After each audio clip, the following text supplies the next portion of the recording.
Të dashur dëgjues të Radio Maris, qof lëvduar Jezu Krishti. Jeni duke u shoqëruar me emisionin Liturgjia e Fjalës. Ju ftojmë në vazhdim të ndiqni leximet të Meshës së Shenjtë të së dielës kushtuar Trinisë së Shenjtë. Leximin e parë lexon Vildona Pepa, psalmin Motor Maria Teresa. Leximin e dytë Loriana Memaj. Ndërsa ungjillin dhe komentin e ungjillit nga Dom Leonard Domçoni. Hiri i Zotit qoftë me ju të gjithë. Lexim prej librit të Daljes. Në ato kohë Mojsiu I latoi 2 rasa si të para. U qua herët në mëngjes e u ngjit në malin Sinaj, me 2 rasat në dorë, sikurse I kishte urdhëruar Zoti. Atëherë zbriti në re. Mojsiu ndal aty, ngjatë tij dhe thirri emrin e Zotit. Zoti kaloi përpara tij e shpalli. Jahue Zoti, Hyj I mëshirshëm e I butë, I durueshëm e shumë I mëshirshëm dhe I vërtet. Mojsiu ra vrik me fytyrë për dhe, adhuroi e tha: O Zot, nëse kam gjetur hir para syve të tu, po të lutem, udhëto më ne.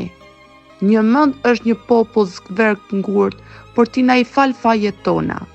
E mëkatet e na prano për pronën tënde.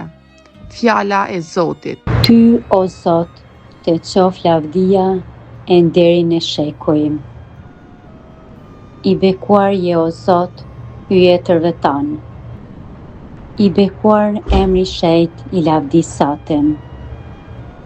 Ty, o Zot, të qof lavdia e nderin e shekujim. I bekuar je në tempullin e lavdisatit të shejt, I bekuar je në fronin e mbretërisatem. Ty, o Zot, të qof lavdia e nderin e shekujim. I bekuar je ti që shqyrton humnerat, e që rrin mbi kerubin. I bekuar je në kupen qiellore. Ty, o Zot, të qof lavdia e nderin e shekujim. Lexim për letrën së dytë të Shën Paulit apostulli drejtuar Korintasve. Më në fund o vëllezër gëzohuni, mos pushoni të përmirësoheni, ngushëlloni dhe jeni në përkim njëri me tjetrin.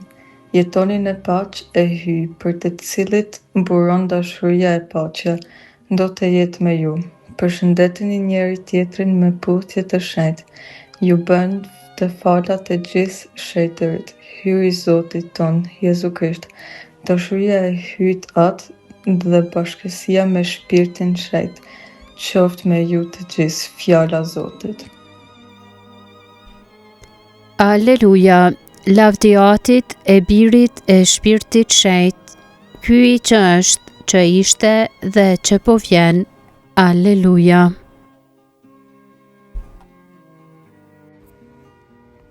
Zoti qoftë me ju. Leximi I Ungjillit shenjtë sipas Gjonit. Në atë kohë Jezusi I tha Nikodemit: Vërtet hyj aq fort e deshi botën, sa që dha një vetmin birin e vet. Kështu që secili që beson në të mos birret, por ta ketë jetën e pasosur. Në të vërtetë, hyji nuk e dërgoi birin që ta dënoi botën, por që bota të shpëtojë nëpër të.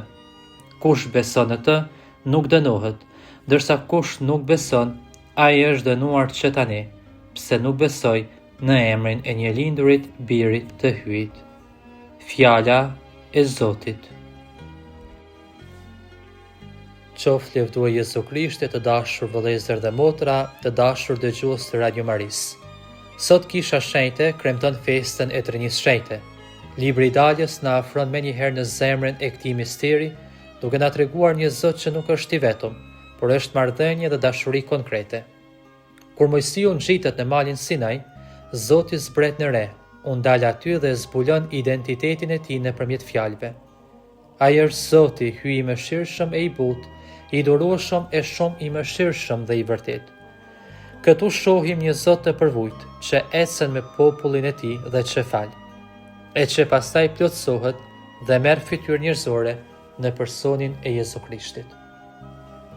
Katekizmi I Kishës Katolike në numrin 249 na shpjegon qartë se vërteta zbuluar e trinisë shenjte ka qenë që në zanafill, në themel të fesë të gjallë të kishës, kryesisht përmes pagëzimit.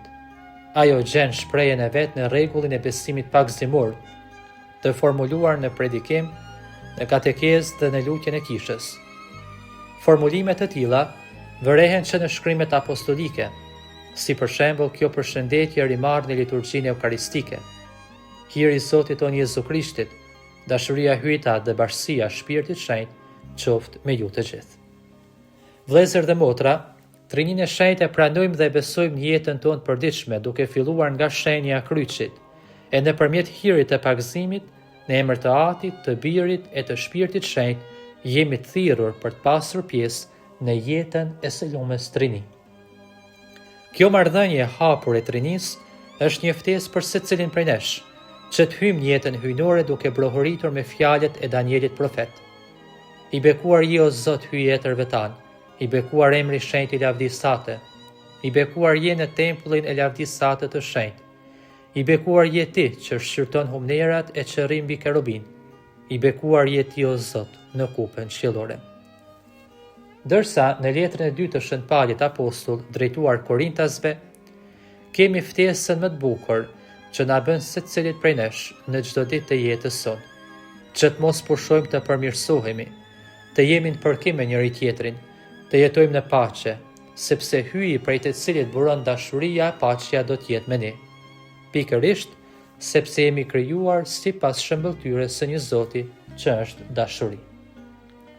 Ungjilli sipas Gjonit i kësaj të diele na paraqet dashurinë e hyjit përmbar botën ku thotë: Hyji aq fort e deshi botën, saqë e dha një vetmin birin e vet, kështu që secili që beson në të mos zbirret, por ta ketë jetën e pasosur. Ne e dim shumë mirë se Zoti na ka krijuar të lirë dhe ekziston mundësia objektive që ndërgjegja njerëzore shumë personave të këmbgul në zgjedhjen për të mbështetur vetëm në projektin e vet personal të vetë realizimit. Njeriu shpeshherë është i prirur të besojë vetëm në aftësitë e veta njerëzore dhe jeton për kënaqësinë e përmbushjes së nevojave të veta materiale, afektive e shpirtërore. Vëllezër dhe motra, mos të harrojmë asnjëherë se dashuria përbëhet në këtë mënyrë, siç na thot letra e parë e Shën Gjonit në kapitullin e 4, rreshti 10. Jo se ne kemi dashur hyjin, por ai na ka dashur ne dhe e ka dërguar birin e vet si fli pajtuese për mëkatet tona. Kështu, festa e Trinisë së Shenjtë e prek zemrën tonë prej guri, zemrën tonë shpeshherë skllave të egoizmit tonë, duke na zbuluar nismën parësore të Zotit. Ai nuk pret vetëm kthimin e mëkatarëve, por shkon gjithmonë i pari në takim me njerëzit më të brisht, më të largët prej tij, më të sklavëruar nga egoizmi njerëzor. Ti japësh lavdi birit, do thot besor se Zoti është i pranishëm edhe tek të varfrit, tek ata që askush ndoshta nuk i do dhe nuk i pranon. Por mbi gjitha, të japësh lavdi birit do thot të besosh tek Eukaristia. Duke medituar mbar misterin e mishërimit të birit, ne mund ta shohim dhe ta njohim bujarinë e Zotit tonë Jezu Krishtit, ku në letrën e 2 të Korintasve në kapitullin e 8, rreshti 9 kemi: Jezu Krishti, i cili duke qenë i pasur, u bë për ju i varfër, që ju të bëheni të pasur me anë të varfërisë së tij. Kjo nuk do të thot pasuri materiale, por ajo që është më rëndësishmja, pasuri shpirtërore, që njeriu në bën të fortë e të qëndrueshëm në fe, shpresë dhe dashuri.